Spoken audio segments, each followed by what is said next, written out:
समय बीतता है और रमेश और बड़ा समझदार इंसान बन जाता है। फिर एक दिन नगर में ऐलान होता है, सुनो सुनो सुनो, जैसा कि सब नगरवासियों को पता है कि राजा के मुख्य सलाहकार निरंजन दास जी अब स्वर्गवासी हो चुके हैं, इसलिए राज्य के मुख्य सलाहकर्ता का पद कई दिनों से खाली पड़ा है। कई कोशिशों के बाद भी राजा को एक उचित सलाहकार नहीं मिला है, इसीलिए राजा ने एक प्रतियोगिता का ऐलान किया है। क्या प्रतियोगिता है? अरे आप सुनकर क्या करोगे दादा, कि उन्हें एक नौजवान युवक की तलाश है जो राज्य को सही दिशा दिखा सके। अच्छा, ठीक है। इस प्रतियोगिता में राजा प्रतियोगी से 3 पहेलियां पूछेगा। जो भी उन पहेलियों का सबसे सटीक जवाब देगा वो ही इस पद का उत्तराधिकारी होगा। रमेश भी वहीं खड़ा सारी बातें सुन रहा था। तभी वो उस वृद्ध से पूछता है, दादा, ये किस बारे में बात हो रही है?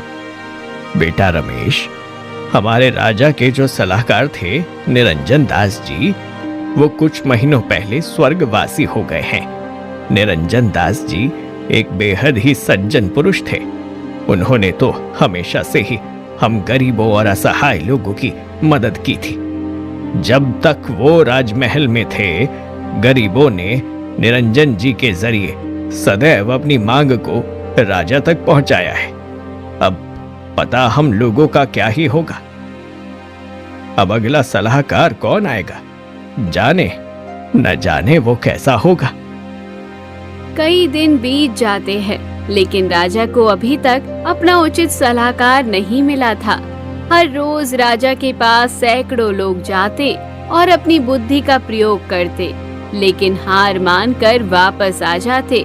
फिर एक दिन, माँ, आप कहो तो मैं भी राजा के यहाँ जाकर पहेलियों के उत्तर देने के लिए प्रयत्न करता हूँ।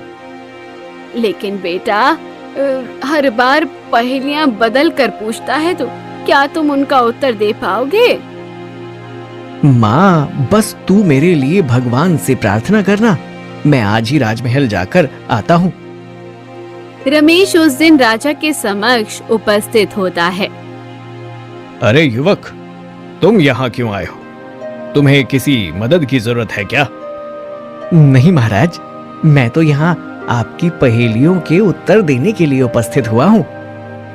अच्छा, ऐसी बात है तो तुमको भी ये पता होगा कि जो मेरी इन पहेलियों का जवाब बिल्कुल सटीक देगा उसे 1000 स्वर्ण मुद्राएं और राजमहल में मेरे सलाहकार का उचित पद दिया जाएगा। जी महाराज, मैं आपकी सारी शर्तों को जानता हूँ। वैसे मुझे उम्मीद है कि तुम मेरी पहेलियों का जवाब दे सकते हो, साथ ही साथ तुम युवा भी हो। अच्छा चलो बताओ, इस दुनिया का सबसे बड़ा सुख कौन सा है? महाराज, इस दुनिया का सबसे बड़ा सुख आत्मसंतोष है। जिस इंसान के पास आत्मसंतोष रूपी धन है, फिर उसे दुनिया के किसी भी धन वैभव की जरूरत ही महसूस नहीं होती है। बालक, तुम तो वास्तव में बड़े समझदार लग रहे हो। तुमने बिल्कुल सही जवाब दिया। चलो अब मैं तुमसे दूसरा सवाल पूछता हूं। किसी इंसान के जीवन का आखिरी लक्ष्य क्या होना चाहिए? महाराज, किसी भी इंसान के जीवन का आखिरी लक्ष्य स्वयं की पहचान ही है। हर इंसान को अपने जीवन में आत्मज्ञान के लिए साधना करनी चाहिए। हर इंसान को आत्मज्ञान होना बहुत जरूरी है। उसे ये ज्ञात होना चाहिए कि आखिर उसका जन्म क्यों हुआ है। अगर उसने ये जान लिया तो उसने अपने जीवन के आखिरी लक्ष्य को पा लिया। वाह, क्या जवाब दिया है बालक, तुमने तो मेरा मन प्रसन्न कर दिया। तुम अभी तक कहां थे? तुम्हारे जवाबों में मुझे आध्यात्मिक अनुभूति के साथ साथ व्यावहारिक कुशलता भी दिखाई देती है, जो कि राजकीय सलाहकार के लिए बेहद जरूरी है। अच्छा, अब मेरे तीसरे सवाल का जवाब बताओ। अगर तुमने ये बता दिया तो तुम आज से ही हमारे सलाहकार बन जाओगे।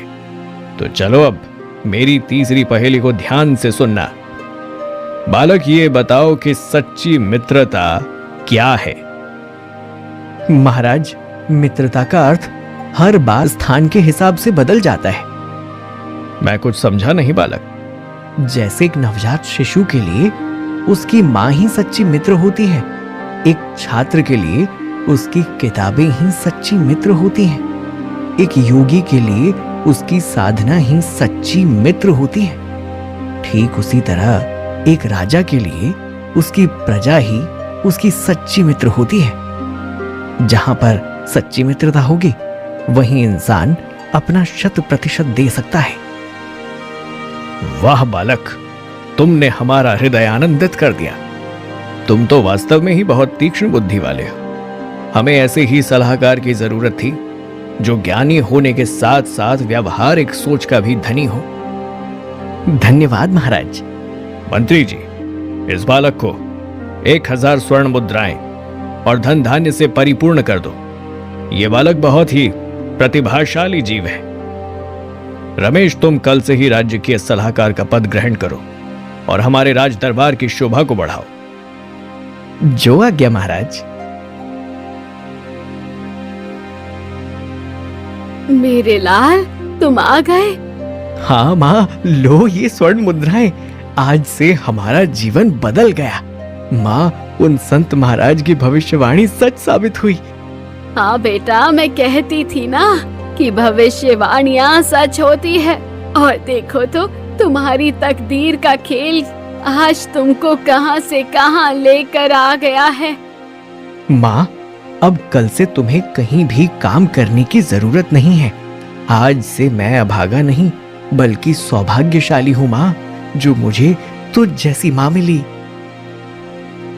अगले दिन रमेश को राजमहल में राजकीय सलाहकार के पद पर नियुक्त किया जाता है। पूरे गांव में उसकी वाहवाही होने लगती है। कल तक जो लोग उस पर हंसते थे वो आज उसके आगे नतमस्तक हो जाते हैं। तो दोस्तों, कहानी भी यहीं खत्म हो जाती है। कैसी लगी कमेंट बॉक्स में जरूर बताइएगा। चैनल को अभी तक सब्सक्राइब नहीं किया है तो जरूर कर लीजिएगा। मिलते हैं अगली वीडियो में।